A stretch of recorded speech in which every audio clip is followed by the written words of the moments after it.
Marvel's Luke Cage, Episode 9, DWYCK.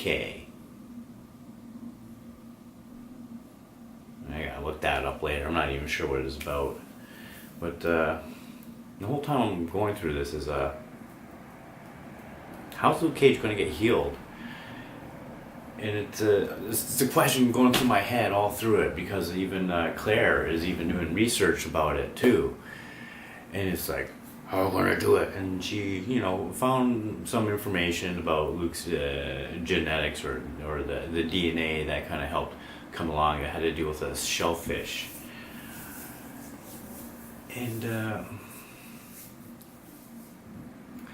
we start to see Diamondback for what he really is. He is a powerful individual. He's not super powered or anything. And Diamondback isn't the female character that I thought was going to be coming from Marvel.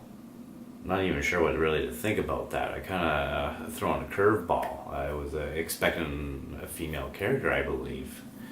So I'm not really happy with that. It's another big, strong male character, black dude who's got guns and thug-like abilities. And it's I'm not really interested. He's just another gangster that for Luke Cage has to fight. There's no power villain yet or anything, but he really there. I'm kind of disappointed with that. But this is episode 9. That means I got 4, or was it 10, 11, 12, 13? Yeah, 4 more episodes to go. So the whole time also through this, I'm going to practically say it's a Detective Misty episode. It's all kind of, she's going through a psychic evaluation, and she kind of treats us like she's being interrogated. But what it all comes down to is when Diamondback took her gun away and took her power away, and she kind of lost control, and because of it she lashed out on Claire during the interrogation.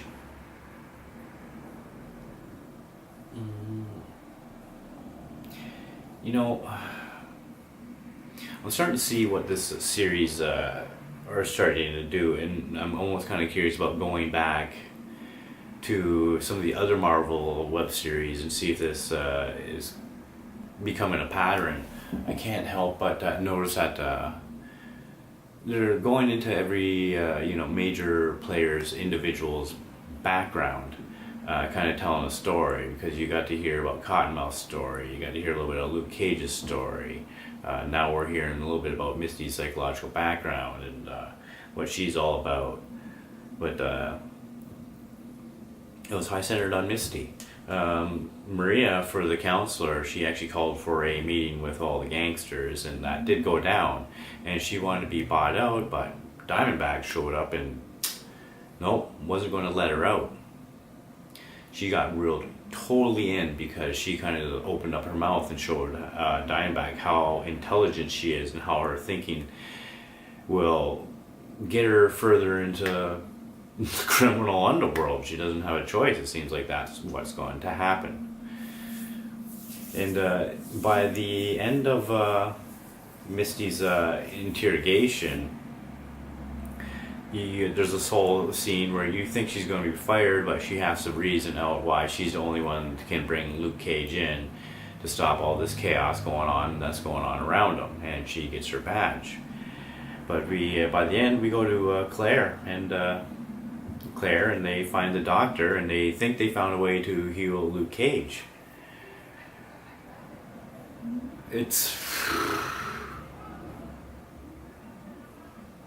thought it was going to be a little more brutal, because they discovered that let's use acid dip to try to make his skin kind of go weaken so we can cut into him and take out all the shrapnel that's killing him. It doesn't seem like it's going to work. By the time of the episode, he goes into cardiac arrest, and the credits roll.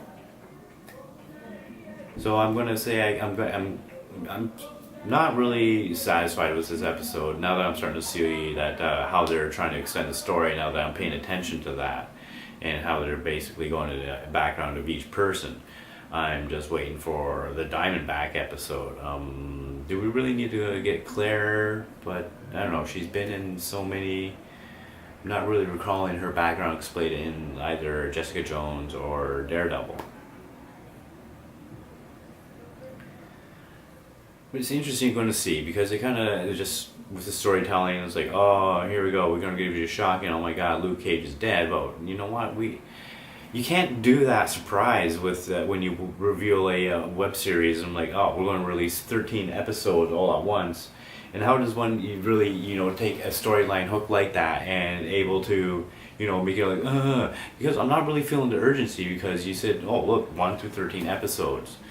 Is that the storytelling problem of web series? Are you trying to do traditional television cliffhangers? And it does work, I guess, depends on your content. But right now I'm finding it's not doing it. The traditional television storytelling is just kind of, it fails me, because it's just bam, bam, bam, bam, bam, bam, bam, bam. And you don't have to wait a week. It's just there, all for you to binge. There's no cliffhanger for me. Like, I know Luke Cage is gonna fucking be alive, because duh, it's called Luke Cage. I am so not PC right now. Anyways, DWYCK, episode 9 of Marvel's Luke Cage. I don't know if I want to give it a high five or really consider it a good episode. I think it's kind of it's weak. They're really kind of drawing out this Luke's being, injured for a while. Anyways, my name is Jay, leader of channel J.TV. Have a good night. And I'll see you on the next episode, number 10, which will be Take It Personal, because we know Luke Cage is alive.